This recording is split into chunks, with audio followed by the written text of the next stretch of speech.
আসসালামু আলাইকুম ফ্রেন্ডস, স্ক্রিনে দেখতে পারতেছেন আমাদের রেসিং পিজনকে আজকে বাইরে খাবার দিয়ে দিয়েছি। কেন লফটের সামনে খাবার দিয়ে দিলাম সেটা নিয়ে ডিটেলস আলোচনা করব। নিশ্চয়ই আপনারা জানেন যে যখন রেসিং পিজন বেবিদেরকে লোকেশন চেয়ানো হয় তখন কিন্তু খালি পেটে ছাদের উপর নিয়ে আসতে হয়, বাইরে ছাড়তে হয়। কিন্তু আমি কি করছি, আমি লফটের সামনে কিন্তু খাবার দিয়ে দিয়েছি। এই পন্থাটা কেন অবলম্বন করছি সেটা নিয়ে ডিটেলস আলোচনা করব। আপনারা তো রেসিং পিজন অনেক আগে থেকেই পালছেন যারা পুরাতনরা আছেন, কিন্তু যারা নতুন তারা বর্তমান সময়ে অনেক ধরনের সমস্যা ফেস করছেন। তারা আসলে কোনো বড় ভাই পায় না বা গাইড দেওয়ার মতো কোনো আসলে বড় পার্সন পায় না, যার কারণে মূলত তাদের কবুতরগুলো হারিয়ে যায়, কবুতরগুলো অসুস্থ হয়ে যায়, কবুতরগুলো রোগ আক্রান্ত হয়ে যায়, বিভিন্ন সমস্যার মধ্যে তারা কিন্তু পড়ে থাকেন। সো তাদের এই সমস্যার সমাধানের জন্য মূলত আমরা ভিডিও আপলোড করে থাকি। আর এই ভিডিওগুলো যদি আপনারা কন্টিনিউ করেন, ইনশাআল্লাহ কবুতর লালন পালনে আপনারা আরও মনোযোগী হতে পারবেন। কবুতর লালন পালনের আপনাদের আরও আগ্রহ বাড়বে, কবুতর পালতে ইচ্ছা হবে। নিয়মিত আপনারা আমাদের ভিডিওগুলো দেখবেন, আর অবশ্যই ভিডিওতে একটি লাইক দিবেন, কমেন্ট করবেন, মূল্যবান মতামত আপনি আমাদের সঙ্গে শেয়ার করবেন। আর অবশ্যই চ্যানেলটি সাবস্ক্রাইব করে রাখবেন যাতে করে নিত্য নতুন ভিডিওগুলি আপনারা সবার আগে পেয়ে যান। সো স্ক্রিনে দেখতে পারতেছেন আমাদের কবুতরগুলা খাবার খাচ্ছে এবং লফটের সামনে কিন্তু আমরা খাবার দিয়ে দিয়েছি। এটার পিছনে মূল কারণ কি? কবুতর লালন পালন করতে গিয়ে নতুনরা যে সমস্যার মধ্যে পড়ে থাকেন, যে সমস্যাটা ফেস করেন, সেটা হচ্ছে কবুতরের বেবিগুলো হারিয়ে যাওয়া, রেসিং পিজন হারিয়ে যাওয়া। দেখেন, সাধারণত দেশি কবুতর বা গিরিবাজ কবুতর এই যে বাড়ির যে এরিয়া, এই এরিয়ার মধ্যে তারা ফ্লাই করে। হাই ফ্লায়ার যেগুলো সেগুলো বাড়ির উপরে তারা ফ্লাই করে। দেশি কবুতর সাইড সুটে থাকে, বেশি তারা ফ্লাই করে না।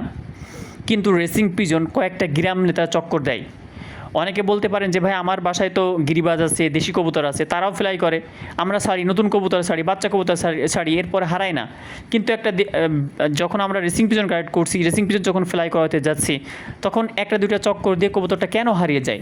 তাহলে কি এটা বলবো যে আমাদের রেসিং পিজনের চেয়ে দেশি কবুতর বা হাই ফ্লায়ার ভালো ওড়ার দিক দিয়ে? কারণ কবুতর তো হারায় না। সো কেন এটা হয়? দেখেন, প্রথমে আমি বলেছি রেসিং পিজন কিন্তু কয়েকটা গ্রাম নিয়ে তারা চক্কর দেয়। তারা অল্প জায়গার মধ্যে ফ্লাই করে না, অনেক স্পেস নিয়ে তারা ফ্লাই করে। সো স্বাভাবিক অর্থেই এমন জায়গায় তারা উঠতে উঠতে চলে যায়।